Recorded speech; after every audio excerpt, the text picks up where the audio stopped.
It has been a remarkable day. Here in Washington, we were outside that hearing room today where they are now preparing for Brett Kavanaugh and his accuser, Dr. Christine Blasey Ford, to answer questions in front of the American people. That begins tomorrow morning. But it was just moments ago we heard the president lash out at the accusers, their allegations, and the Democrats, who he says are behind this. But he also acknowledged for the first time that he could hear something tomorrow that could change his mind. Could he pull this nomination? What he said. Tonight, we have now learned what Judge Brett Kavanaugh will say when he begins tomorrow about drinking when he was young. We have also just learned what Dr. Christine Blasey Ford will say, what she will accuse him of with millions watching. And right there, for the first time, you're seeing Dr. Ford taking that polygraph test. Tonight, we'll see the results of that report as well. We have it all covered tonight, beginning with the president moments ago standing firm on Kavanaugh, but also appearing to give himself the option to pick someone else. ABC senior White House correspondent Cecilia Vega leading us off.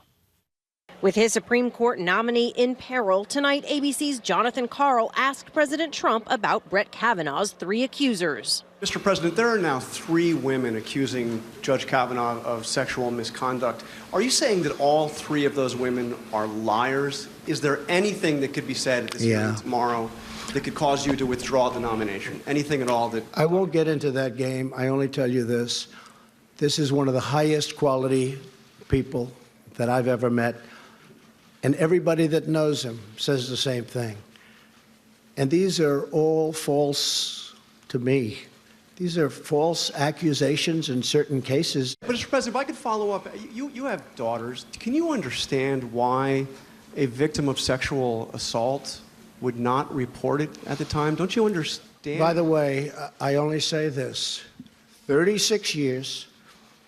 No charge, no nothing. But that happens often. I mean, people are going to have to make a decision. 36 years, there's no charge. All of a sudden, the hearings are over and the rumors start coming out. The senators are very capable people. They're very good people. I know many of them. They're friends of mine. These are very talented, very good people. And they're going to vote. They're going to have to believe what they believe. Still, the president says he will be watching when Christine Blasey Ford tells her story to Congress tomorrow. And he now says he's keeping an open mind. Do you think these women, all 3 of them, are liars? Yes or no? Have they been what? Are they liars? I can't tell you. I have to watch tomorrow. I have to read. I'm going to see what happens tomorrow. I'm going to be watching. You know, believe it or not, I'm going to see what's said. So it's possible that they will be convincing. I can always be convinced. I have to hear it. It sounds like what you're saying is there is a situation, there is a scenario under which you would withdraw Brett Kavanaugh's nomination. Is that correct? If I thought he was guilty of something like this, yeah, sure. And the president says even if he replaces Kavanaugh with a woman, she could face accusations too. I could pick, as an example, hopefully I won't have to do it as a replacement, because hopefully this is going to go very well on Thursday. It's going to go very well on Monday or Saturday or Sunday or whenever they vote. But I could pick a woman, and she could have charges made from many years ago also.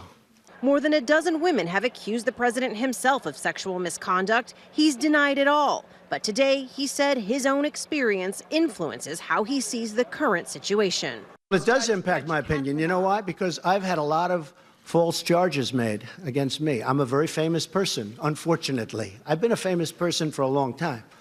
But I've had a lot of false charges made against me, really false charges. I know friends that have had false charges.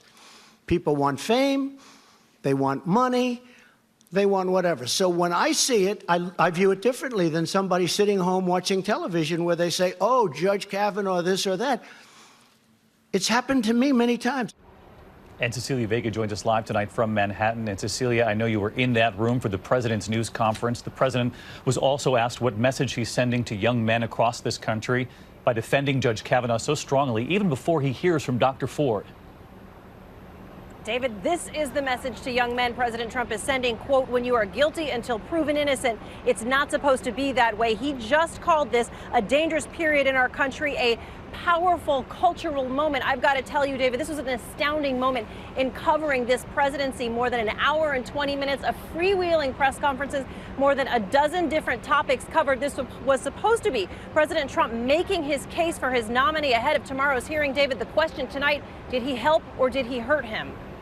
Cecilia Vega live in New York City tonight. Cecilia, thank you. Hi, everyone. George Stephanopoulos here. Thanks for checking out the ABC News YouTube channel. If you'd like to get more videos, show highlights, and watch live event coverage, click on the right over here to subscribe to our channel. And don't forget to download the ABC News app for breaking news alerts. Thanks for watching.